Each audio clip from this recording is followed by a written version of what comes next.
Rencana kunjungan Presiden Jokowi bertemu Presiden Rusia Vladimir Putin dan Presiden Ukraina Volodymyr Zelensky tentu jadi perhatian dunia di tengah konflik Rusia-Ukraina yang belum kunjung mereda. Sebagai pemegang presidensi G20, Jokowi coba berperan dalam perdamaian konflik yang terjadi dan telah berdampak ke hampir seluruh negara di dunia. Kita lihat Presiden Jokowi, saudara, akan mengawali lawatan ke KTT G7 di Elmau, Jerman pada 26 Juni besok hingga 27 Juni. Indonesia memang bukan negara anggota G7 atau G7, namun sebagai G7 partner countries atau negara non-G7. Selain Indonesia, ada juga India, Senegal, Argentina, dan Afrika Selatan. Isu utama yang akan dibahas bersama negara non-G7 antara lain dampak perang Rusia dan Ukraina. Menlu Retno Marsudi menekankan bahwa isu pangan, energi, dan keuangan yang jadi dampak perang Rusia-Ukraina di tengah dunia berupaya pulih bangkit dari COVID-19 akan jadi sorotan utama.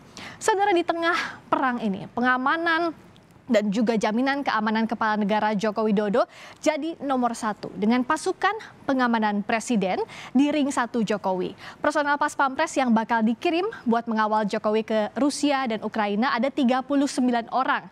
Terdiri dari berbagai kesatuan dan matra, ada Komando Pasukan Khusus atau Kopassus TNI Angkatan Darat, Detasemen Jalamangkara atau Denjaka TNI AL, lalu ada juga Komando Pasukan Gerak Cepat atau Kopasgat atau Paskas TNI AU.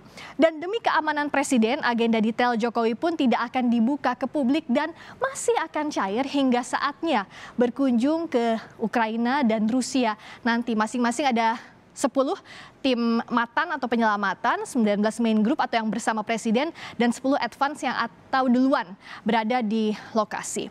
Sementara saudara, Komandan Pas Pampres Maijen Tribudi Utomo memastikan setiap anggota Pas Pampres akan dibekali senjata laras panjang, juga akan dilengkapi amunisi tanpa batas. Penggunaan senjata laras panjang untuk semua personel ini tidak biasanya dilakukan dalam lawatan ke luar negeri. Namun pemerintah Ukraina khususnya memberikan izin khusus untuk lawatan Jokowi ini.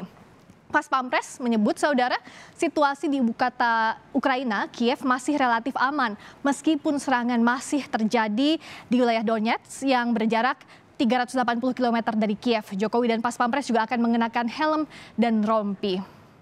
Kita akan coba untuk menyapa jurnalis harian Kompas yang saat ini berada di Ukraina. Ada Hari Susilo di sana. Selamat sore waktu Jakarta, Mas Ilo. Ya, selamat sore Mbak Friska. Mas Hari Susilo dan Kris Mada, dua jurnalis harian Kompas saat ini berada di Ukraina. Saat ini posisi tepatnya di mana, Mas Ilo? Kami ini sekitar 100 km timur Kiev, sekitar di Chernihiv Oblast, yaitu di satu desa di provinsi Chernihiv lah. Oke. Nah, kalau jaraknya dari sini ke Kiev artinya cukup jauh. Kondisi di sana seperti apa dan bagaimana juga kondisi di Kiev nanti tujuan dari Presiden Jokowi? Kalau tadi dari pantauan pagi tadi kami sempat di Kiev kan.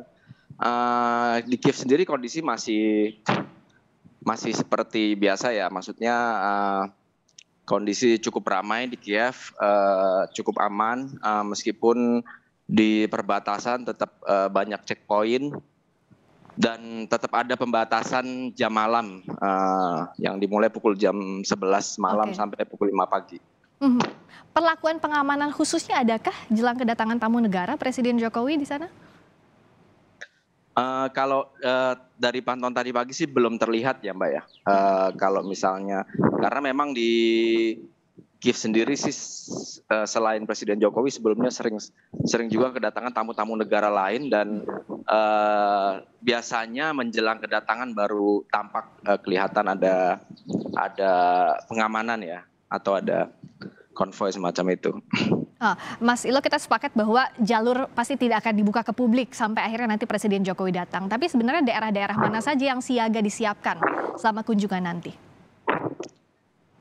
Umumnya atau biasanya ya, berdasarkan pantauan kami sebelumnya juga saat Presiden Prancis datang, Presiden Emmanuel Macron, Kanselir Jerman dan Perdana Menteri Italia datang, itu biasanya yang dia amankan ketika ada kepala negara yang eh, mendatangi Kiev itu sekitar lapangan kemerdekaan atau Maidan Plaza itu. Dan karena di Maidan Plaza itu belakangnya persis itu ada istana kepresidenan dan juga ada kantor-kantor kabinet ya Ukraina. Jadi daerah situ yang biasanya disterilkan atau diamankan oleh aparat. Untuk checkpoint atau perbatasan baik itu Ukraina, Rusia sudah pasti akan lebih ketat ya kalau tiap ada kunjungan tamu negara, Mas Ilo? Iya, biasanya memang ketika ada kunjungan itu biasanya di beberapa lokasi yang akan dilewati oleh tamu atau kepala negara tersebut pasti akan lebih ketat ya. Kalau di tempat-tempat lain biasanya berlangsung normal aja, hanya mungkin ada jalur-jalur yang disterilkan begitu mungkin Mbak Friska. Oke, saya melihat Mas Ilo sekarang pakai helm, rompi lengkap. Bagaimana standar prosedur keamanan di sana dan apa eskalasi yang diantisipasi sebenarnya sejauh ini? Iya, ini bagian dari SOP kami ya saat meliput di medan perang atau medan konflik, apalagi kami keluar dari Kiev ke arah timur. Memang belum sampai masuk ke battle zone atau ke zona pertempurannya, tapi serangan udara biasanya sewaktu-waktu itu tiba dan terutama tidak terduga sih biasanya kalau semacam itu ya. Oke, tetap jaga keselamatan Mas Hari Susilo juga Mas Krismada di sana. Terima kasih atas informasinya. Kami akan terus memantau informasi terkini dari sana. Hari Susilo, jurnalis harian Kompas langsung dari Ukraina. Terima kasih.